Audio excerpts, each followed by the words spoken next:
Before my big Extra Life live stream on November 7th, I'm doing a special Halloween live stream. I love horror movies, but hate playing video games that scare me. So I'm going to share my picks for best non-scary horror games during my not-so-scary Halloween live stream on Monday, October 26th from 5 p.m. to 8 p.m. Pacific Time. You can watch and chat with me on both youtube.com/ChristianGeekCentral and, if all goes well, twitch.tv/ChristianGeekCentral. Yeah, this is kind of a test to see if I can do both at the same time, and frankly, that is plenty scary enough for me. Dark creatures of the night and otherworldly horrors await. But don't worry, there's nothing to be afraid of, just lots of video game fun you can join me for this Monday, October 26th from 5 p.m. to 8 p.m. Pacific. Hope to see you there.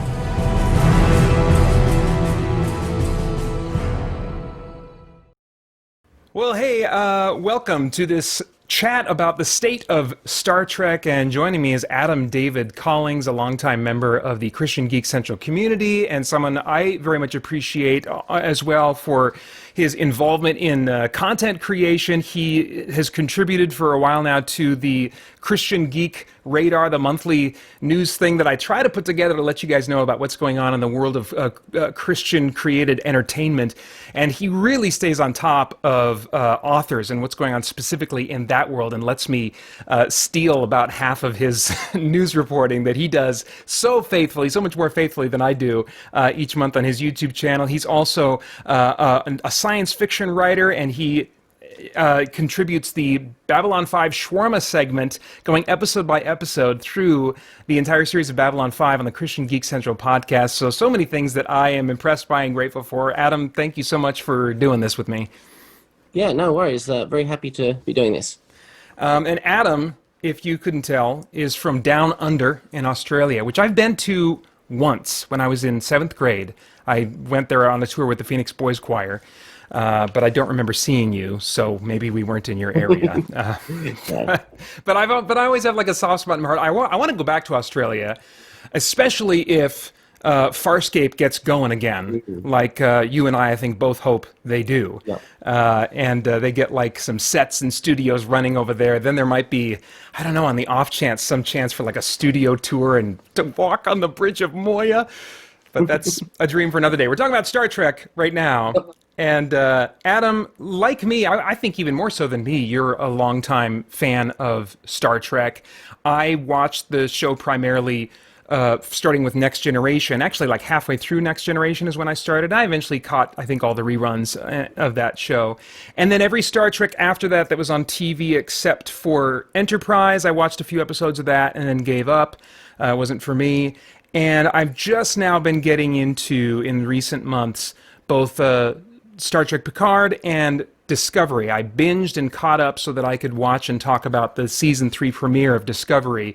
And of course, I've watched the Abrams movies. I've watched all the original cast and Next Generation cast Star Trek movies, and was a fan of those in their day. Tell me a little bit, like kind of like your background with Star Trek briefly. What movies and shows you've watched, and what in general you like about Star Trek? Yeah, so it first started one Christmas morning when I was quite young, opening up a present, and there was a hardback book in there. It was the Star Trek Annual, 1984, 3, 5, one of them. Anyway, it was it basically had 2 comic book stories based on the original series. Oh, okay. I had no idea what this was. I hadn't heard of Star Trek before, but my mum said, I used to watch this show when I was young, and I think you really enjoy it, which of course I did, because she knew I was into science fiction. So yeah, we watched repeats of the Next Generation, repeats of the original series on a Saturday lunchtime. Okay. And then Next Gen came along, and it just went from there. But yeah, what I really like about Star Trek is that sense of wonder, I guess, that it gives you about the universe. I love the concept of exploring the unknown. The catchphrase of boldly going where no one's gone before. Sure, yeah. Which have they kept? I'm trying to think. Have they kept that through all the shows, or did they phase that out at some point? It's kind of been kept as kind of the motto of the Enterprise. Okay. So other ships have different mottos, but it still very much encapsulates the mission of Starfleet and what they're all about. Okay.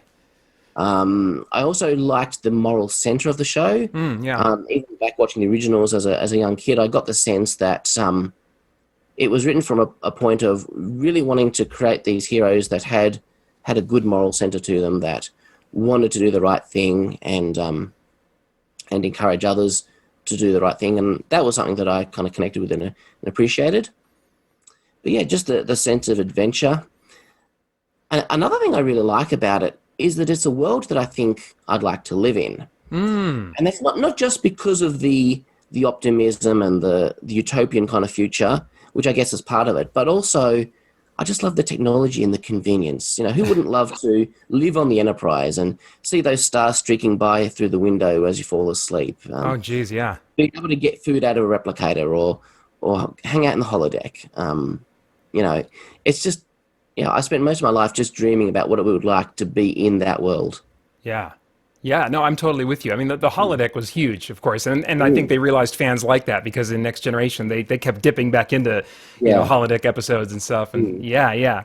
There's that sense of that wonder, that sense of optimism, that sense of human potential, you know, and of course they're coming from a very humanist perspective, but I think that we can see in what they are desiring a foretaste of what we are made for. You know, I do think that we are made to eventually enjoy all of God's creation and to explore it and to see Him in it and see His character revealed in it. And so I think there is something that this show is grasping at that is really an integral part of who we are and what we're made to be. But what do you think about the different changes the franchise has undergone over the years? I mean, Next Generation, in the grand scheme of things, maybe it wasn't a huge change, but I don't know, when you compare that to what came before, it was a major change to the TV series anyway, you know, like just a quantum leap forward. And then the Abrams movies took on a lot of the Star Wars-y vibe and the action kind of vibe and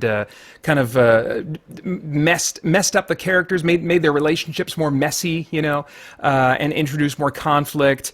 And then with the launches now of Star Trek Picard and Star Trek Discovery, that it seems like they're leaning into some of those things even more. I was surprised at how much getting into the first season of Discovery, I was like, oh, this feels like it's more inspired by the Abrams vibe of action and stuff than I expected it to be. There's a lot of hand-to-hand combat going on in Discovery, and then of course we've got the Lower Decks, which was not for me, but I watched a little bit of it, and they're going in a totally, you know, different comedy direction with this animated show. So I'm curious, with all those changes, all those different iterations of the franchise, what's been kind of a hit for you? What's been kind of a miss for you, given your tastes, in what they've all done differently?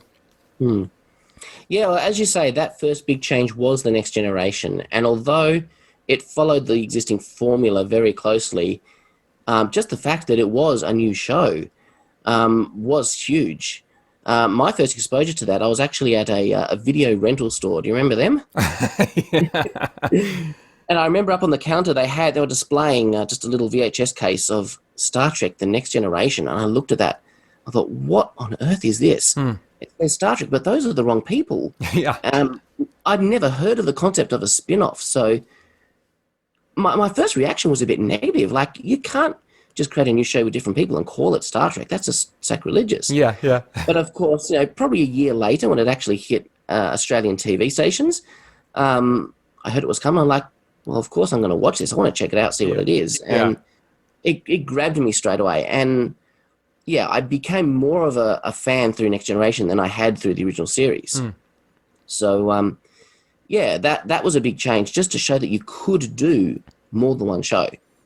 And then, of course, Deep Space Nine came along, and that mixed things up again in a new way, not being on a ship, on a station, being more serialized, a bit more character-driven, and really challenging some of those utopian kind of Roddenberry rules where they did allow a bit more conflict. And while Earth was still a paradise, you get that line from Cisco saying, you know, it's easy to believe in utopia when you're living on Earth because Earth's a paradise, but out here it's different. And so that was, and yeah, to this day, Deep Space Nine is still my favorite Star Trek. Voyager, what I say about Voyager is that it has good standalone episodes, but as a series, as a whole, I think it was a bit lacking compared to Next Gen and DS9. And I think one of the reasons was they were very anti-continuity, actively ignoring continuity, which is not for me. And Enterprise kind of just continued, similar vibe in a different time. I don't know how much you know about season 3 and 4 of Enterprise, but season 3 they did a complete serialized arc of 24 episodes. Cool. One story, and I really enjoyed that. Nice. Yeah. And then, of course, the Abrams movies in the Kelvin timeline. Now, I was very enthusiastic when this first came out. There was a lot of fans seeing what they were showing us, those trailers, the idea that they were recasting these characters, and there was a lot of negativity from the fan community. I was always of the opinion, we're getting new Star Trek, so let's enjoy it. And I did enjoy that first movie. It was an interesting idea to kind of soft reboot in continuity through time travel. Yeah. Probably not what I would have done if I'd been given the reins, but it was an interesting way to kind of do what they wanted, but still not completely destroy everything that we loved. Yeah. And it was great to see Leonard Nimoy back and interacting with the new cast. And as you say, visually and cinematically, it took Star Trek into a whole new place. Yeah. And that was great to see, and it definitely has influenced what we've seen since then. The next two movies, once Discovery came out, I found my interest in the JJ movies waning a little bit because they were off in their own separate timeline. But now we're getting Star Trek on TV, and TV is really where Star Trek lives. It's where it most belongs. Yeah. And these TV shows were going back to the original Prime timeline. And so I kind of found myself saying, well, I don't really care that much about these movies anymore because we're going back to the real universe now. Yeah, yeah. It's not to say that if they do finally get another movie out, I'll watch it and be enthusiastic about it. But yeah, right now my focus is back in the Prime timeline on what they're doing with TV. So what I loved about the new TV was that it had taken the lessons that you can do Star Trek on a big budget, you can do good effects. It really embraced the modern era of TV. So we've got short seasons, serialized storytelling, more character focused kind of writing. And look, I can't tell between movies and modern TV, visually it's all the same to me. There's no difference. And I think you notice a little bit of a difference, but you've said that they're pretty close even into your eyes as well. They are, yeah. They are getting real. There's some episodes. I think I mentioned this recently on the Christian Geek Central podcast.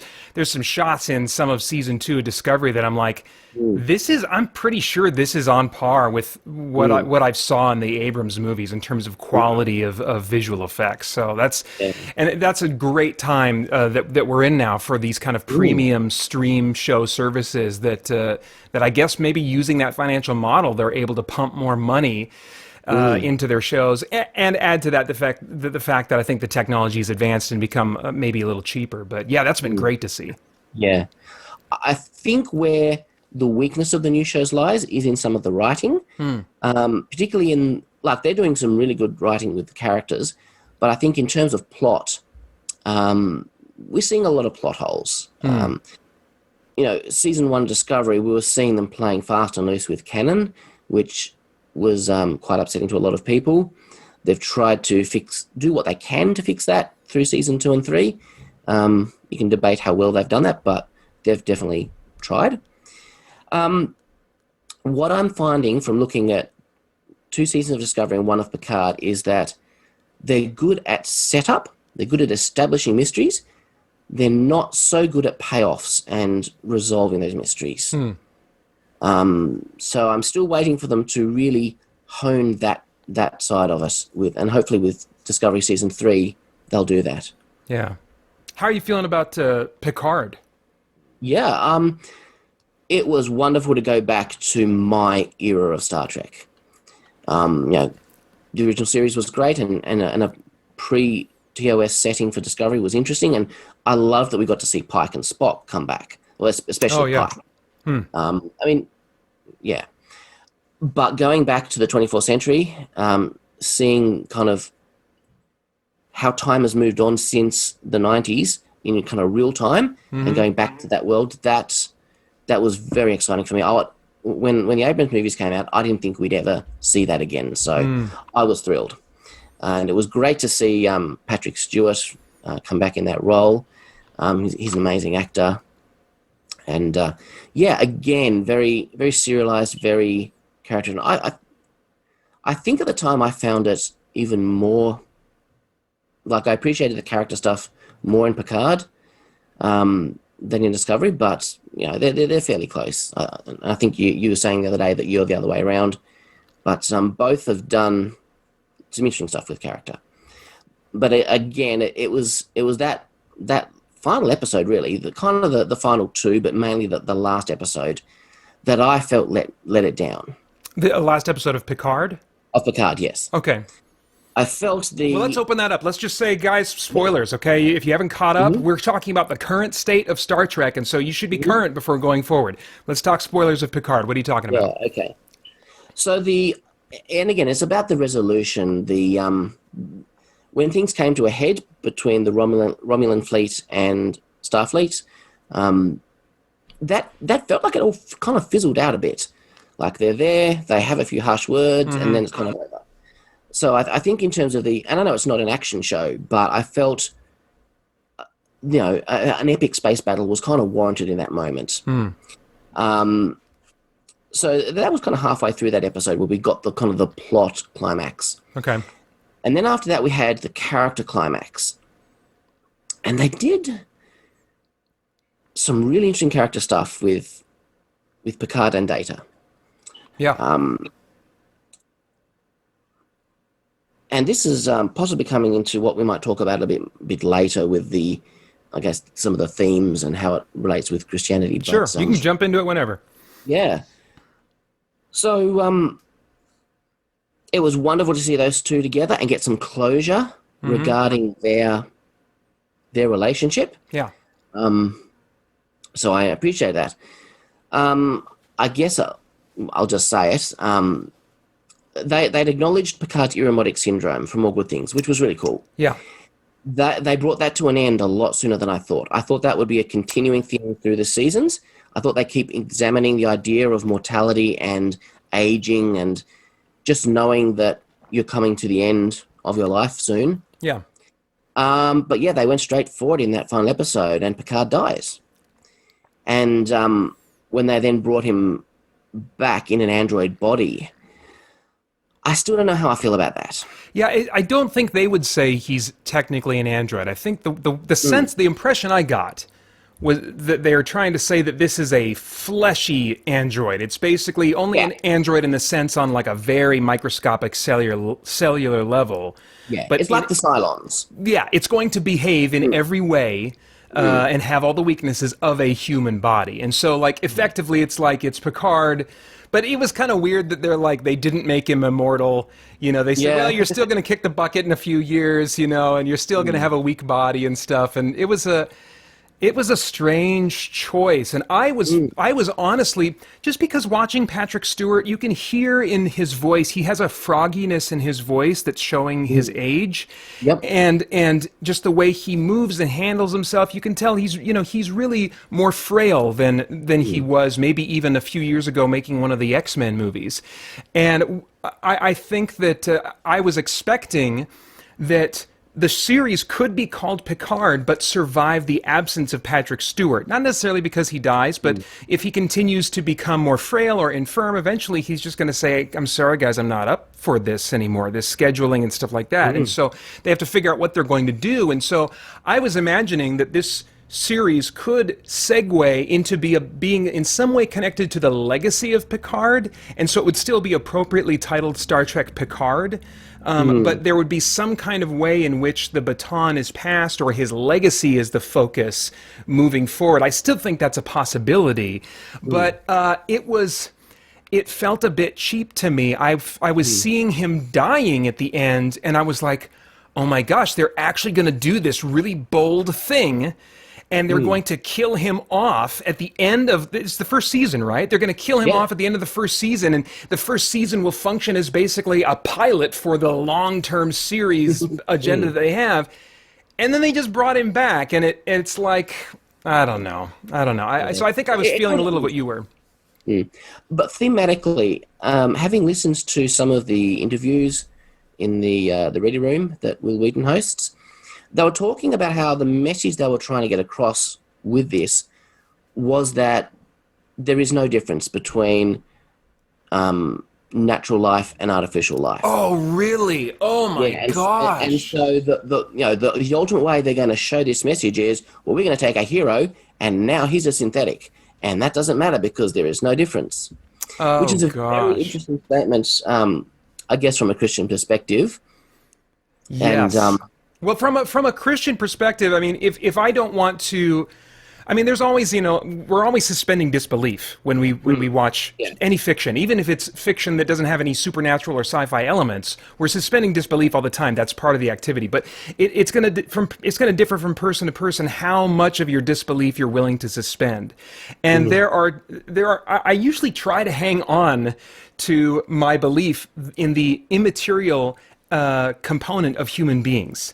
For some reason I have trouble letting go of that. And so when I see a movie that says humans are just fleshy robots, we're just wet machines, that really rubs me the wrong way, And so usually what I'll do in my head is imagine that in somehow the spirit is tethered to the physical manifestation of the human being, and so if they're going to give Picard a new body, then his spirit is going to be tethered to, this body now, even though they didn't, intentionally make that happen or whatever. But that's what I have to do if I'm going to remain emotionally engaged in Picard as a character.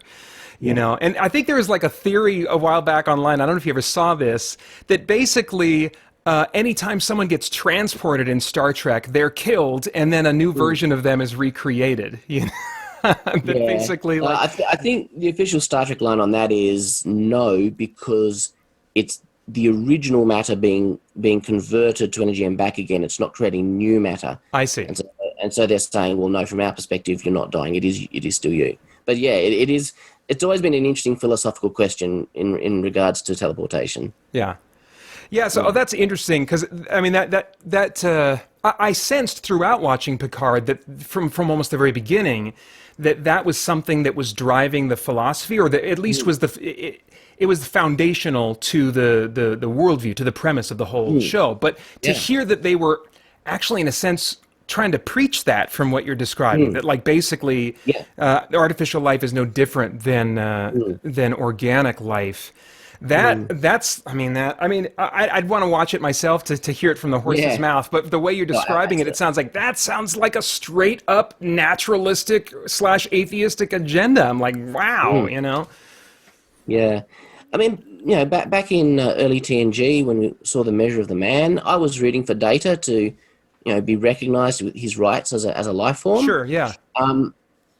And throughout this season too, I wanted these synths to be recognized and protected and appreciated and valued. But I think this point here where they said, there's no difference, and Picard is now one of them, and he's still Picard, that felt somewhat different.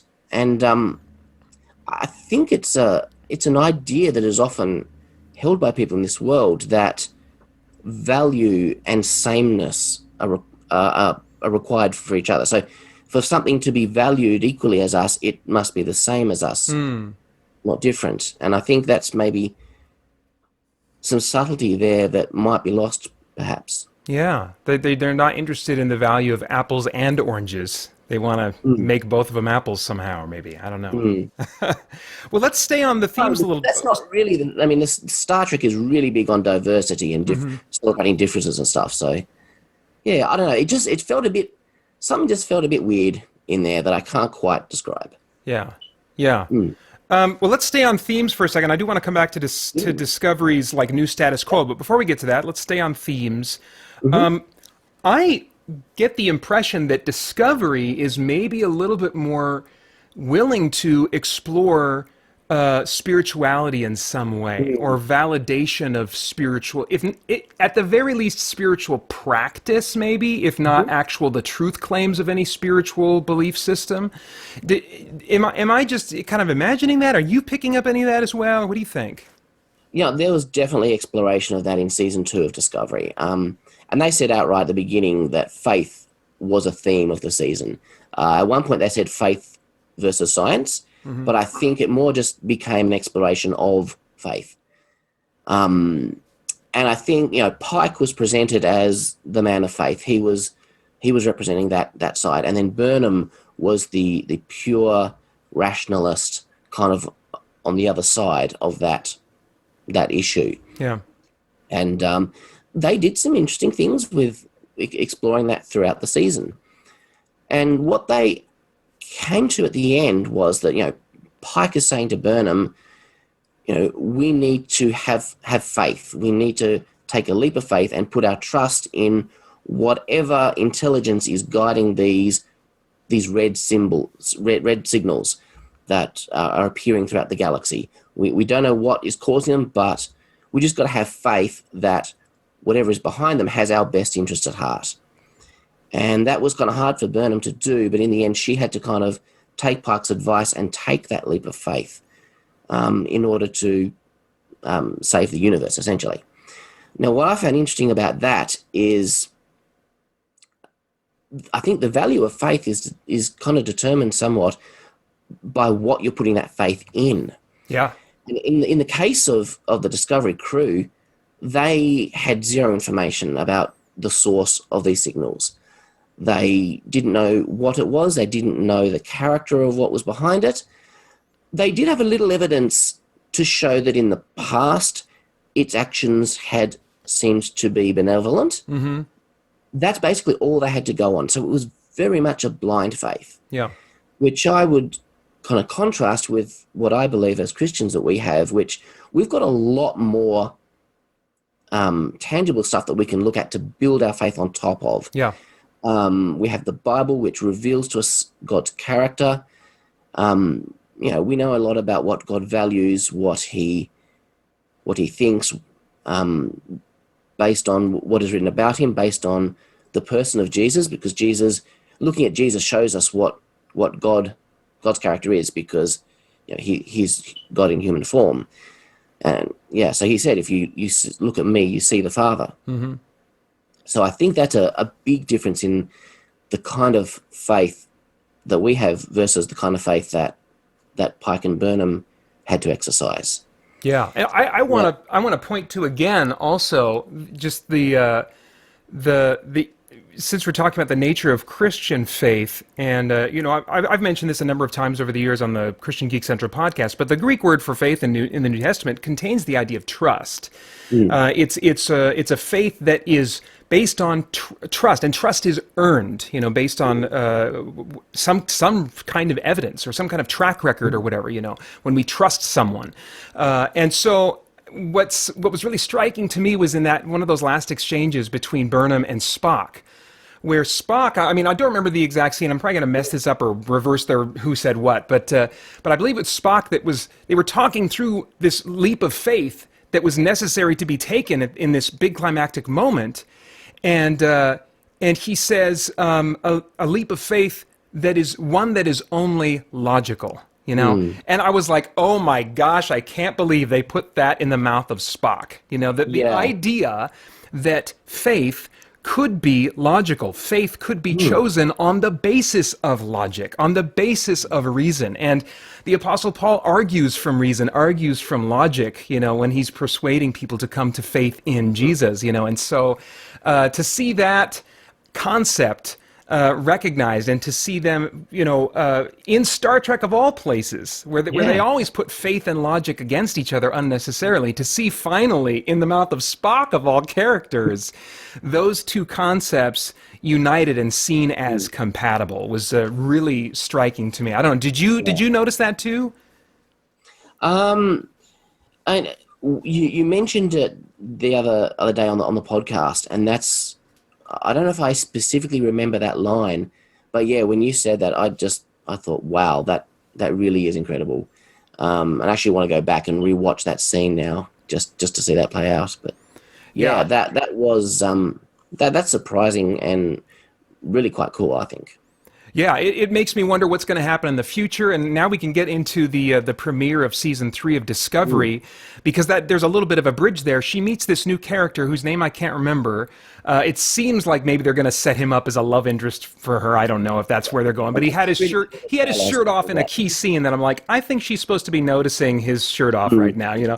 But he did something at one point to like communicate with a creature that they were interacting with, and I think I might have misheard, but I thought she asked him if he was praying, or there seemed to be kind of some kind of a spiritual descriptor given to what he had done. But so I don't know what the story is going to be with him. But anyway, what do you think of this new status quo change and how they started out Discovery season 3? Yeah, I think it's great. I think it was necessary. Discovery's had a weird, turbulent history behind the scenes, and we've had multiple shows. You know, this is the first season that's actually been created where we haven't had a change of showrunner mid-season. Brian Fuller kind of created the show, wrote the first episode, and then he was out of the picture. And so then I think the writers' room really scrambled to figure out what to do with the show. And we've got this Star Trek that's it's about a character who's not the captain, and she's the lead. What do you do with that? How do you make that work? And I think that's led to a bit of what I call the Burnham problem. I think Matt and Kim, in their review a couple of years ago, they referred to Burnham as a Mary Sue, which I think was kind of fair, because now that she's the lead, but she's not the captain, we have to kind of justify that. So everything in the universe is about her, kind of thing. So there's that. But then, they were left with this kind of pre-TOS setting, and clearly they wanted to have the creative freedom to come up with new stuff, new ideas, new technologies. They didn't really want to be in the setting that they were left with. That was kind of an artifact from Brian Fuller, I think. And so I think they finally realized, this show is it's in the wrong place. We want to do spore drives without having to explain why Janeway didn't use it. We want to have holograms and all this stuff that you never saw on the original Enterprise. And so they came up with an idea of, well, let's just take it forward and give it a brand new setting. And I thought that was a fairly inspired idea. And they used a lot of season 2 to set that up. And I think that's going to work out very well for them. They've got a whole new era of the Star Trek universe to explore. They can let their imaginations go wild. They don't have to worry about contradicting things that are going to happen later, because they are further ahead than we've ever been in Star Trek before. They're further even than the Temporal Cold War, which was mentioned a lot in Enterprise. And actually got a mention in this first episode, where he said, all time travel technology was outlawed and destroyed following the Temporal Wars. So, yeah. Are they further ahead in the timeline than Spock came from when he was in the first Abrams movie? Yeah, way, way further. Really? Okay. Yeah, she's essentially jumped forward almost 1,000 years. Oh my gosh. Okay. So they're in the 32nd century. Okay. Jeez. So yeah, Next Generation is a distant memory of centuries ago. Oh, I thought they were maybe just a few decades after the death of Picard. I actually thought they were going to Picard's time period, and they would have the series interact with each other or something. But okay, wow, all right. Yeah, no, we're gone way forward. Yeah, wow. Yeah, so I think that's and there's an excitement now. It's kind of like the change from TOS to TNG, where it's a brand new era. We're going to have a new aesthetic. We're going to have a lot of new things, and yet there's still going to be familiar Star Trek elements. And I thought it was great that they used a lot of familiar races, Andorians, Orions. We even saw a Lurian, which was the character Morn, who sat at the bar on Deep Space Nine. Okay. Every episode. Yeah, we saw one of him, one of that race. So that was good, because that helped to anchor it, because everything is so different that's just a reminder of, yes, this is still the Star Trek universe. And so it didn't feel... Because there was a lot in this episode that felt kind of Star Wars-ish. Yeah, for sure, yeah. In fact, I was missing, frankly, the crew and them functioning as a crew. And that's weird for me because I'm such a fan of Farscape and the dysfunction of relationships and the lack of organization and just the ragtagness of it all. But I noticed that in Picard, I was like, I think I'm missing a crew. I think I'm missing... and then especially after Discovery Season 2, there was enough friction to make them not so buttoned up that I was able to kind of relate to them all as people.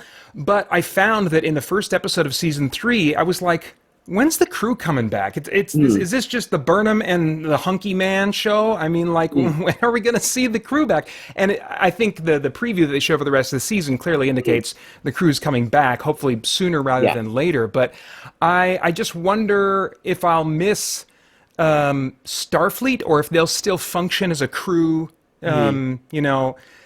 One thing, you know, talking about crew and ranks and all that kind of stuff, because who knows what's going to happen and how well they hold that together without a real Starfleet, except for the one they restart themselves. I kind of wish that Burnham hadn't been reinstated. I was really most interested. I was more interested in her place in the world and in the story when she was totally fallen from grace. I was anticipating a multi-season reascension to where she left off, and to see that get patched up and fixed so quickly.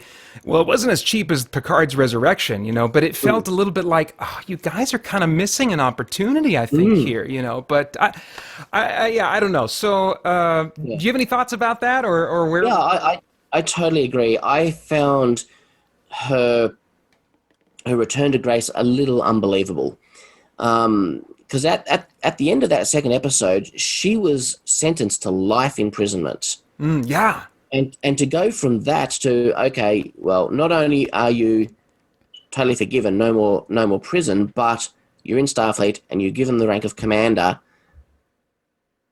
That all just kind of in the space of a few minutes in the last episode. Yeah. And that's, I think, comes back to what I'm saying about the way they pay things off. Yeah.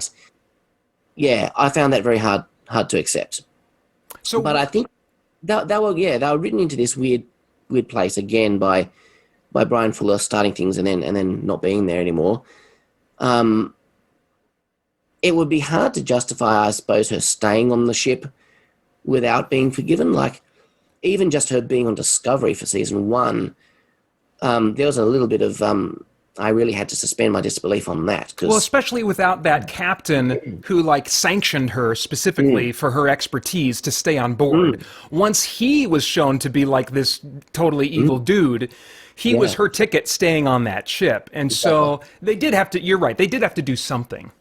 But yeah, I think that would have been interesting to let that play out slower. And I agree with what you're saying about the crew thing.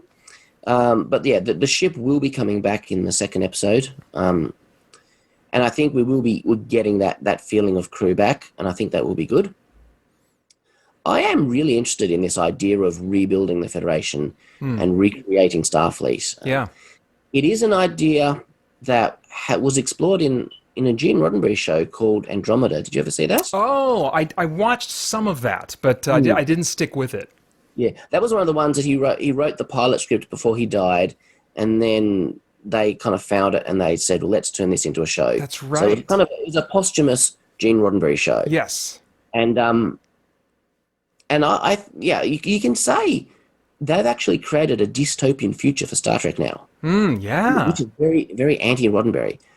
But the existence of his script for Andromeda makes me think that maybe Gene Roddenberry would have been okay with this because it's about rebuilding the utopia. Yeah. So yeah, it's going to be a very different Starfleet, a very different Federation, but I'm very interested to see what it's going to look like. And I think that's going to be enough. The crew aspect and the rebuilding of Starfleet, I think that's going to be enough to make it feel like Star Trek again. Yeah. I think you're right. I think it will be about persevering and holding on to those ideals. What'll be interesting to me is what the basis is for the valuing of life and all these kinds of, I think in shows like Star Trek and in book series like the Sword of Truth series by Terry Goodkind, who is an objectivist in his belief system, which is a naturalist belief system, there'll be this really strong desire to uphold these moral values, and I think it works to a large degree because many people or viewers and readers and stuff are sympathetic and already themselves hold to those same values, and so they're going to nod in agreement when they're saying we should care about life and we should care about this and that, But I wonder, as they're butting heads and trying to call the fallen dystopian universe up to a higher ideal, if they're going to get down to brass tacks, if anybody's going to say, well, why? If we're all just accidents and cause and effect machines, and we know there's no such thing as even free will, and we're all just these things that are randomly doing things, why should we be persuaded to hold to these ideals as though they are objective virtues that we ought to pursue? Getting from describing what is, which naturalism can do beautifully, can describe what is, but naturalism can't get us to what ought to be. Yes. That's a jump it just cannot make. And so it's going to be very interesting thematically to see what happens. But I think dramatically speaking, it's going to be wonderful to have them in this dystopian place where they're having to try and recreate, as you said, the Federation. And I think that could be a really inspiring story depending on how they handle it. Let's talk more broadly as we finish up here. What would you like to see Star Trek be and do wherever, in whatever mediums or whatever? What would you like the future of Star Trek to involve or to be? What I'm still waiting for from these new shows is really a sense of exploration and boldly going. Neither of the shows, and I can't speak to Lower Decks really. I've only seen the first episode of that when they put that on YouTube very briefly for international audiences and then locked it down. Okay. I'm sure that was a mistake and someone corrected it. But yeah, we haven't seen that sense of space exploration. But what I would really like is space exploration, but not necessarily Planet of the Week. Oh, yeah. We've got Star Trek Strange New Worlds in kind of pre-production at the moment, which is the Captain Pike show. And they've serious? There's going to be a Pike show? Yeah. No, Anson Mount coming back as Pike. They've also got mental blank, the guy playing Spock and Number One. They're all coming back. Oh my gosh! Wow! And what they've said about that show is that it is going back to Planet of the Week, which, if they're going to do that on any show, the Pike show is the right one to do that on. But they're going to have more character serialization. Oh, for sure. With what he knows about his own future now? Yeah. Oh my gosh, yeah. So I am looking forward to that. But that is going to be Planet of the Week. I think there is room for space exploration that is not Planet of the Week. And for a good example of that is I point to the new Lost in Space on Netflix. Okay. Yeah, I need to binge and catch up on that. They basically spent the entire first season on one planet. Okay. And then the second season, you saw maybe 2 or 3 planets. Okay.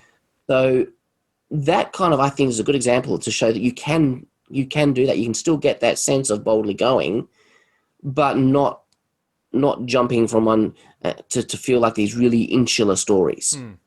So I'd love to see a show that does that. Yeah. I'd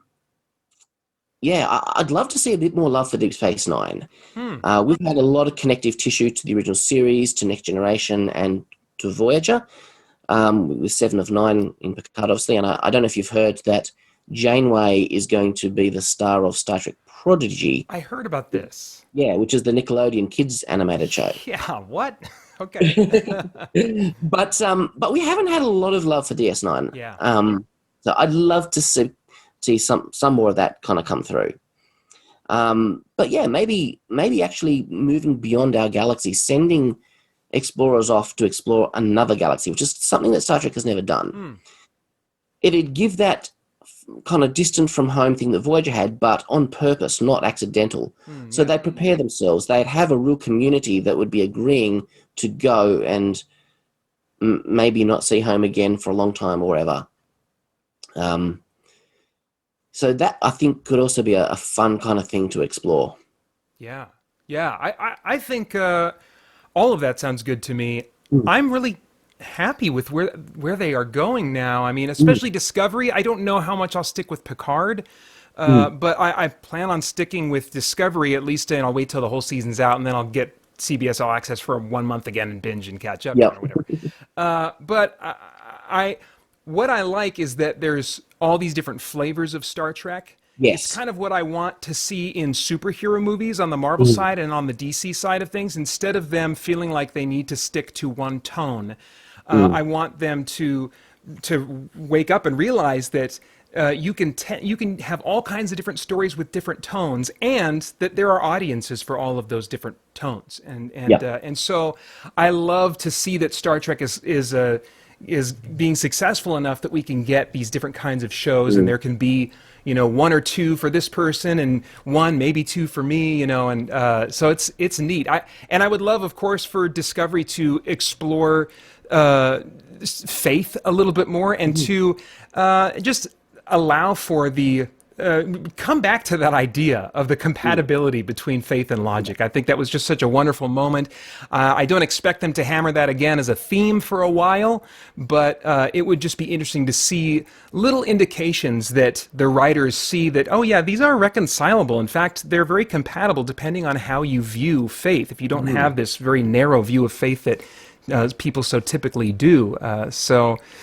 Yeah, so hopefully we'll both get a lot of what we want. But either way, I'm glad to hear that you're enjoying a number of things going on with Star Trek now as much as I am. And thank you so much for braving the weird time problem, the time zones that we had to figure it out, and it didn't work out. We had to, it was a mess getting this figured out, but I'm so glad that you were so flexible and still able to do this with me, because you are exactly the kind of person I would want to have this conversation with. So thank you so much. Hey, let people know kind of what you're doing and what you're up to and where they can find more on what you're doing. Yeah. The best place to go is just my website, adamdavidcollings.com. There you can find my books. I write a science fiction series, which would very much appeal to fans of Star Trek. It's got that exploration, going out, seeing new places, meeting new aliens. The difference is it's on a cruise ship. They're kind of fleeing Earth after Earth falls to an occupation. So I kind of jokingly say it's Star Trek meets Battlestar Galactica meets The Love Boat. So it's kind of like they weren't intending to go and explore. They kind of were on this ship when it all went to pot. And exactly. So these passengers were expecting a 2-week holiday, and instead now they're off, may never see home again, fleeing through unexplored space, not knowing what they're going to encounter. Oh, that's cool. So that's called Jewel of the Stars, that series. You'll also find on my website my podcast, Nerd Heaven, where I'm doing detailed analysis of every episode of Discovery Season 3 as they come out each week. And, of course, a link to my YouTube channel where I do my book bulletin and the podcast on there as well. So sweet. Awesome. Well, lots of stuff going on. Thank you again, Adam. I really appreciate it. Thank you very much for having me. The Christian Geek Central podcast is the longest-running podcast for Christian geeks, with over 600 weekly episodes and counting, featuring audio versions of much of the same content you'll find here, plus exclusive content including weekly news updates from the creators of Christian comics, novels, and video games, debriefing and commentary about what I've been playing, reading, and watching, and my expanded responses to your comments and questions via YouTube, email, or the Christian Geek Central forums. And now, with timestamps, so you can jump straight to the segments you want to hear most. Get the Christian Geek Central podcast today on iTunes and other podcast services, and enjoy one more way you can geek out and seek the truth.